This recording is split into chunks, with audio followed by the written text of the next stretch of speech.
Okay, hello. Hi, my name's Pete Hammond. I'm going to moderate today. I hope you all enjoyed Pain and Glory. This is one of the best movies of the year, I think, yes.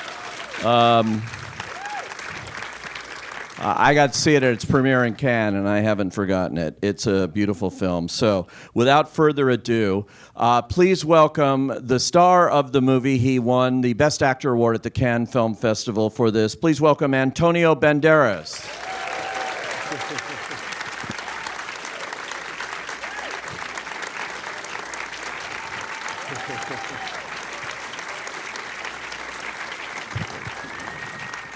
Yeah, right there. And he needs no introduction. You've seen all of his films, I'm sure. Extraordinary director and writer. Please welcome Pedro Almodóvar.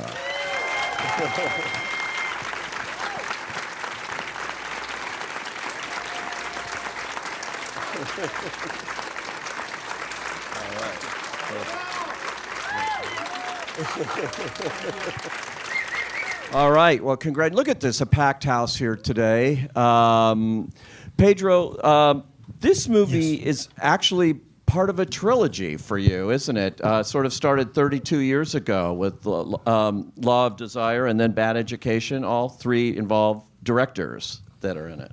Yes, it was not, I didn't think about when I was writing this script, but I think it's a kind of unconscious trilogy. And the three of them, the three of the movies, the main character, the male character also, is a film director. And I think the three of them represent more or less my life in the different periods that they were made. I mean, the middle of the 80s, at the beginning of this century, and now. But it's true that in the three of them, the more that I think really, because I'm projected in the three of them, absolutely. But this one is the one that represents me more my intimacy, if I can say.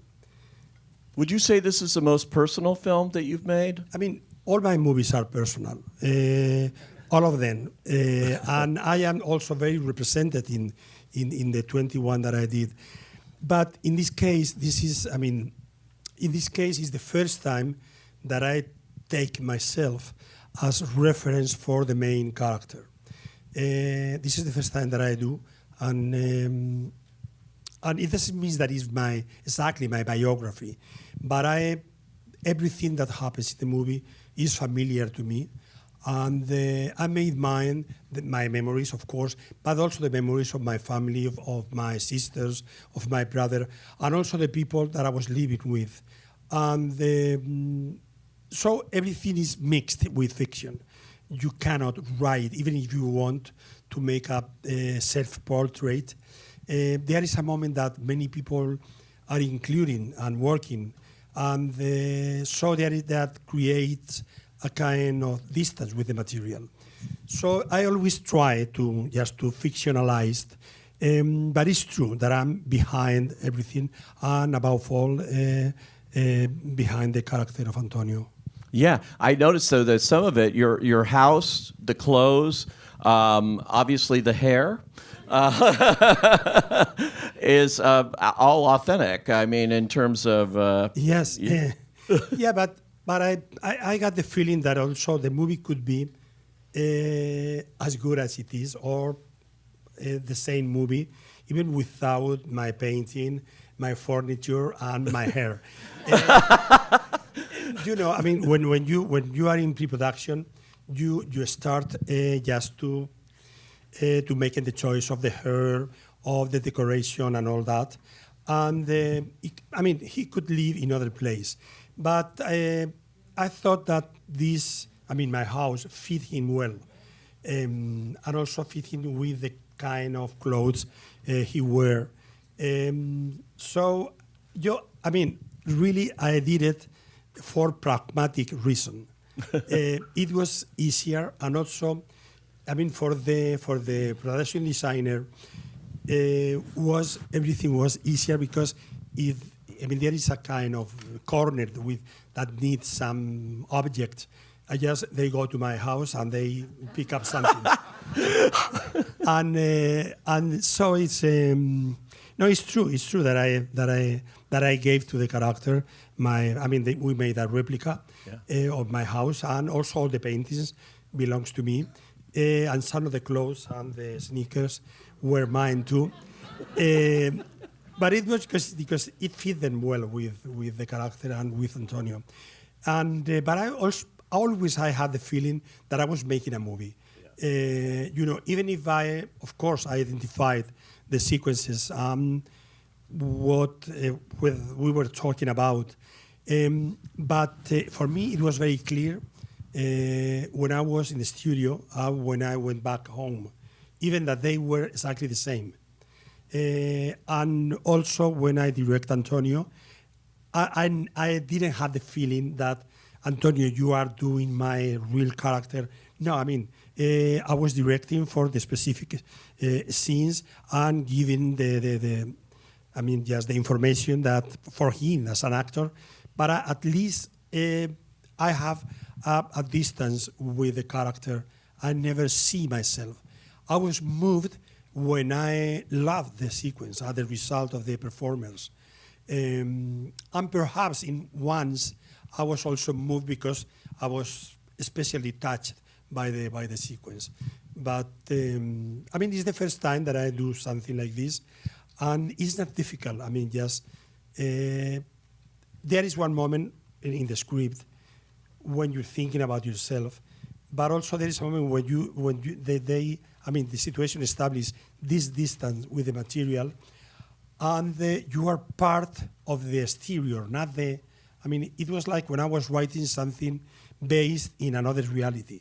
The difference is that it was my reality, but I treat it in the same way. And how great to be back with Antonio Banderas, who you've worked with in so many movies, and Tie Me Up, Tie Me Down, of course, and others. And this great performance here. So, Antonio, what was it like getting back here? And was there any kind of thing going like, oh my gosh, am I playing him, or how am I going to do this? All the time. Every second of the day, yeah. No, of course, there was that kind of thought, and especially when I see that he was providing the movie with details that were very specific, all the exterior side of the movie, the house was an exact replica of his house, the clothing, the hair. Then we have to provide the character with a soul and make it real. And in order to do that, what I couldn't afford was to do an imitation, right? Because it would have been it would have taken the movie to a completely different universe that I didn't want to. It would have been a parody, and I didn't want to do that, especially for the Spanish audience that know very well the mannerism of Pedro, and there is a number of things there that I just was trying just to avoid. He offered me the possibility to use some of that mannerism, and eventually there are little details here and there, very, very little, that I can push a little bit and get out immediately because I didn't want to go there. Every time that I had a doubt, that I had any type of tribulation, I went back to my Bible, which is the script. And the script is specific. And so I just hung on those specifics to start putting together these puzzles, And then there were, as I've been saying before in other interviews, there were additional, information that came to me that I was not expecting. Especially emotional information. It's not very common that actually, you are playing a character who is directing a movie. And yeah, and so, eventually I had that type of information coming from him that was very specific. And it was not produced by words, it was produced by emotions literally, that happened during the time that we were shooting. Sometimes even in the rehearsal, Pedro loves to rehearse, and we were putting together the scene. And then when we got to shoot them, the scene were developed in a completely different way. There was a scene with an ex-boyfriend that came to visit that I never planned to do it like that. Really? No. In fact, we shot the scene the night before, and it was a master shot. And he's telling me a story, the story of how his life has developed. He's now in another country. He just got married. He got kids. He got a restaurant. There's a number of things that he's telling. It's remembering situations that we lived together. And the scene was, emotional, but it was, it's almost like two friends just telling a story and coming to terms after many years. But it was late that night, and we couldn't complete the scene. So we went home. And the next morning, we went to the set, and Leo Sbaraglia, a fabulous Argentinian actor, he said to me, do you mind if we go first with your shots? Because, I got a lot of text, and I would like just to practice while we're doing your shot. And I said, no, I don't have any problem with that. So we talked to Pedro. Pedro put the cameras on me. And I don't know what happened, but he's telling me the story, and suddenly I got caught by this emotional wave that has to do, I think, with many years of knowing Pedro, of my head going back to the 80s, recognizing that actually we were talking about things that they were real. I don't know. I started getting all these waves of emotion coming to me, and I thought he was going to cut. And sincerely, I thought, because we never went that far. And so and he didn't cut, he let it go. It was wonderful just to watch that. I was very surprised too for his reactions. I was very, like that. And of course, I never cut that. It was very interesting.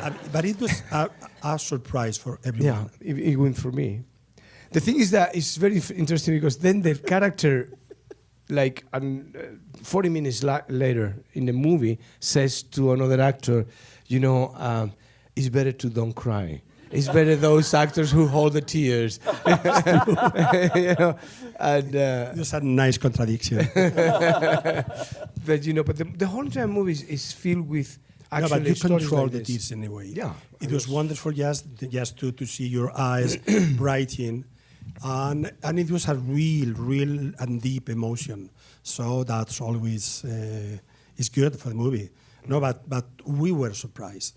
Yeah. No, the only thing that it was new. That was I was very concerned about the block of sequences with the former lover, because it's very important in the movie, very important. And as they don't have a kind of erotic sequence, then it was not that easy. They have a long conversation, right. But what I told them is that the audience should see that you were lovers and that you love each other deeply and physically, something physical. And you have to do it, with your face, in the way you talk, in the way you look to the other. And both of them, they understood very well. So when Leo Sbaraglia or touch him or they are very close, that you can see that intimacy between them. The only thing that I did like more is in the script the kiss was included, but the night before I thought it was a good idea for the character, just to demonstrate that these two guys, that they have two different lives, they can be excited by the other, even in that situation 30 years later. And above all, that's good. That's good for them, just to see, you were horny, and you too. But what's more important for that is not only to excite the audience, which is also very important, that boys and girls are excited with that kiss. They told me, many people from both sexes, from both genders. But what was important is that in that moment, I represent two different ways of living sexuality with another man. I mean, one is the bisexual, which is Leo, that he asked him, I mean, if you want, I can stay here the whole night.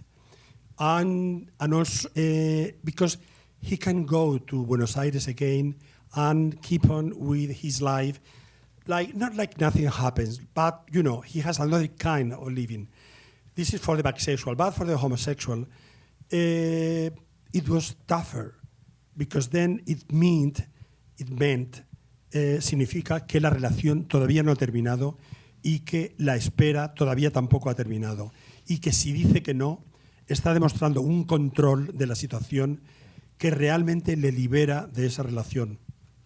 So it means, for example, that the relationship, if he says yes, that the relationship has not ended, that the situation continues, the love continues to go on. So the fact that he says no is the thing that's going to actually liberate him from that situation. Y el rechazarlo, aunque le apetezca, supone para el personaje un gran control de sí mismo que hasta ese momento no lo está teniendo con las cosas que le rodean.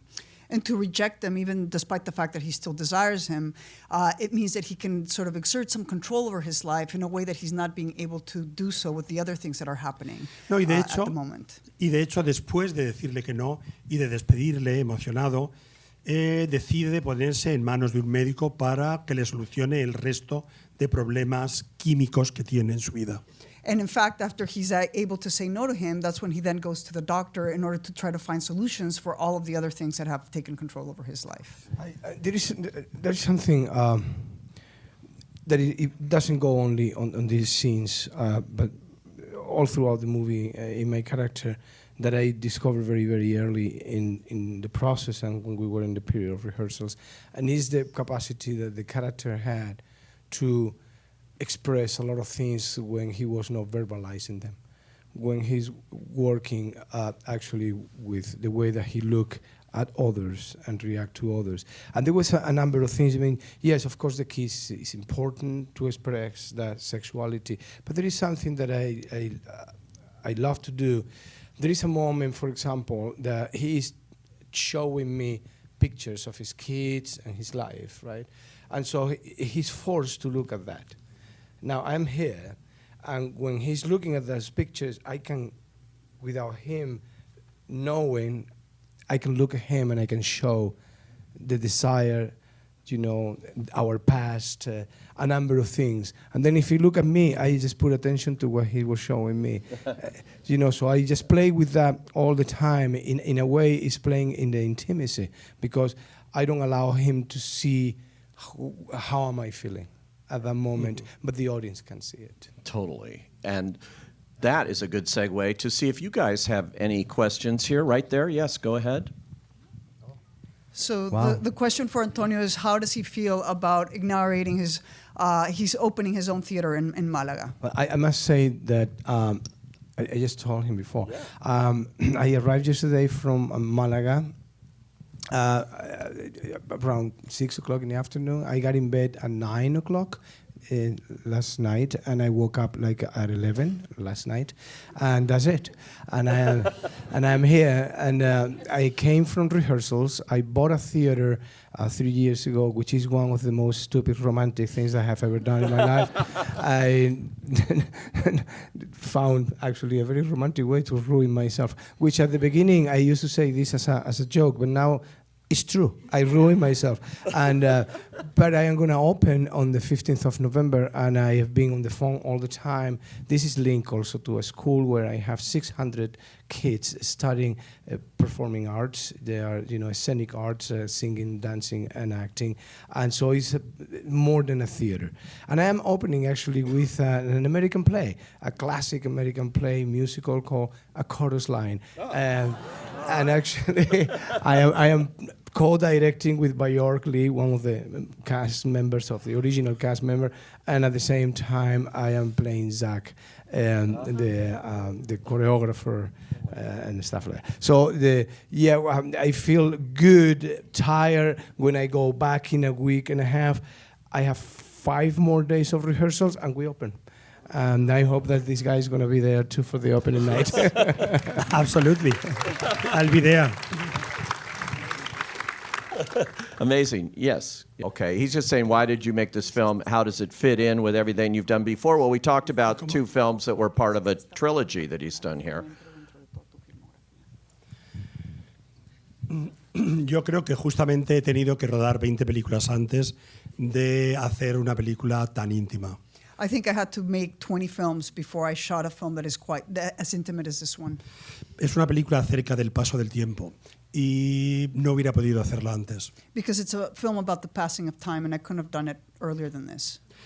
Es cierto que al principio, o sea, me movió una situación en la que estaba viviendo, una situación relacionada con el dolor de espalda, porque acababa de operarme. Y bueno, era un modo de ejercitarme y de llenar el tiempo tomando nota de algunas sensaciones. So the initial impetus is true, came out of the fact that I myself was suffering from back pain, and as a way to distract myself, I was just writing out some different situations. Pero muy pronto, con el agua de la primera secuencia, vinieron otras corrientes también líquidas que me llevaban a mi infancia, y de pronto me vi escribiendo una película sobre mí mismo. And so with that, the sequence that the film starts with, where he's in the water and the relationship with water, then took me to memories of my childhood. And before I knew it, I was writing a story that was about myself. I didn't know why, because I didn't do as a therapy. I don't think any director make a movie as a therapy. Even I believe in the quality, in the holistic quality of making a movie. But I really don't know. And it happens to me the same with the other movies. I don't know why I write this specific movie and not other story. I need to feel hooked, but es un sentimiento extraordinario que no tiene que ver con lo racional. It's an extraordinary, almost supernatural sensation. No supernatural. Extraordinary. Out of the ordinary. How's that? Out of the ordinary.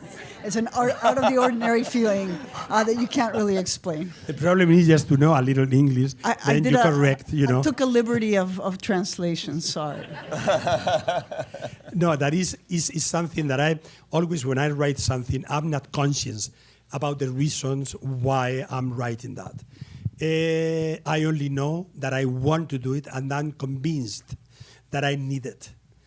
So that necessity, I'm not conscious about it, and I don't mind really, because what I need is just the passion of doing it. And then I felt that passion with this story, and I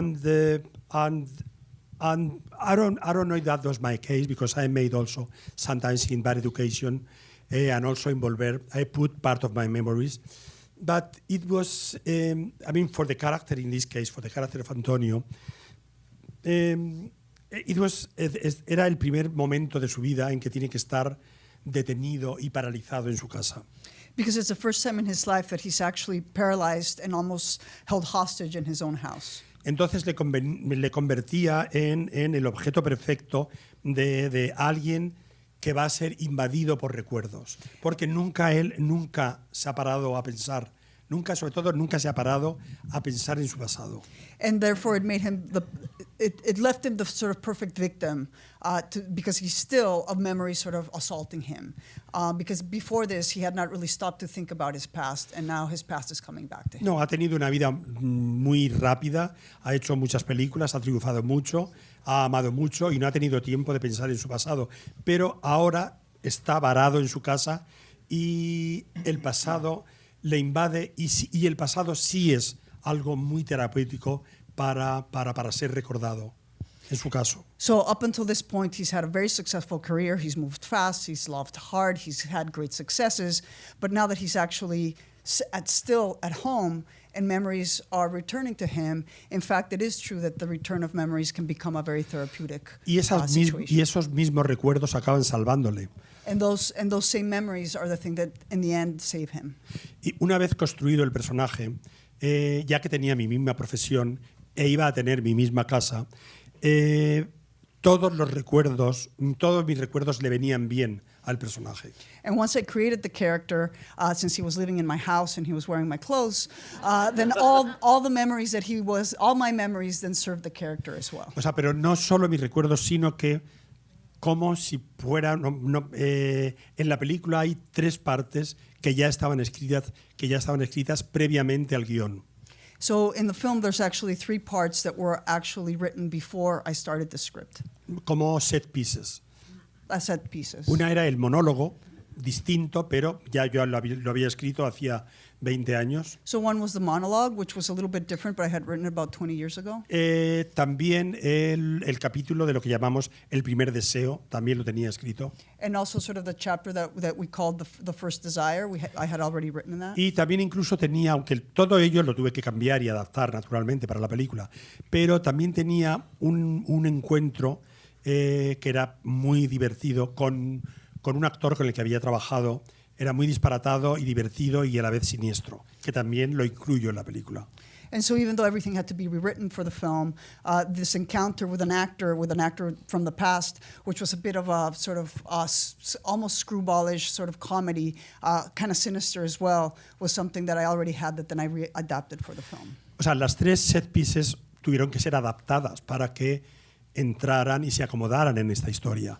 Pero es algo que ya he hecho con otros guiones, que de pronto, quiero decir, como en Hable con ella, todos los 10 minutos de The Shrinking Lover ya estaban escritos y era un guión que yo tenía escrito y que no había llegado a terminar, pero a veces parto de materiales que ya he escrito y que están en mi ordenador y estas pequeñas piezas encuentran el lugar adecuado en películas que voy a hacer en el futuro.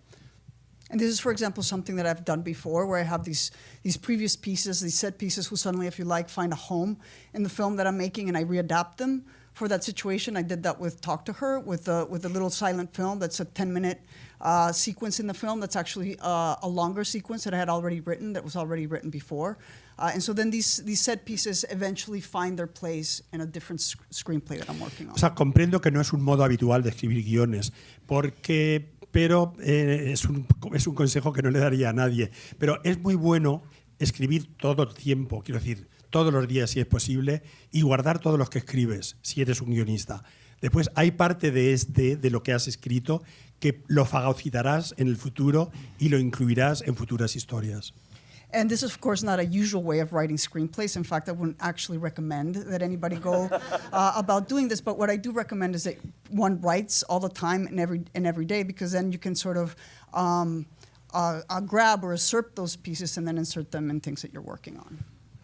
All right, we have time for one more. Yes, right there. Yeah, that's you. Hi. So the question is, she's writing a screenplay, and they're writing a screenplay that has an autobiographical edge. And so, what advice would you give them about how to go about writing something of this character?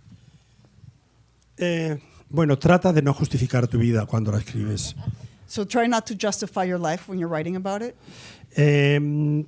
Tampoco, quiero decir, ¿cómo te diría?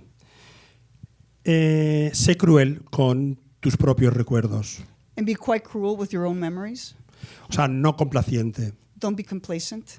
Pero a la vez tampoco tengas miedo de mostrarte demasiado sentimental contigo misma. But also don't be afraid to show yourself to be overly sentimental towards yourself. Lo mismo que le digo al actor, que yo prefiero que no llore, pero si afloran las lágrimas porque no puedes contenerlas, déjalas fluir. So, for example, it's the same thing that I say to actors, that I prefer that they don't cry, but if the tears come naturally, then I encourage them to let them happen. Y bueno, una vez terminado, enséñaselo a 2 o 3 amigas de mucha confianza, para que de las que te fíes, y escucha lo que te dicen de ello. Once you're done, share it with 2 or 3 friends who you trust, and listen very carefully to what they tell you. Pero en cualquier caso, si no estás de acuerdo con lo que ellas te dicen, haz lo que tú quieres hacer. And in any case, if you don't agree with them, do whatever you want to do. And good luck. And good luck. And with that, let's thank Pedro Almodóvar and Antonio Banderas. Thanks, guys.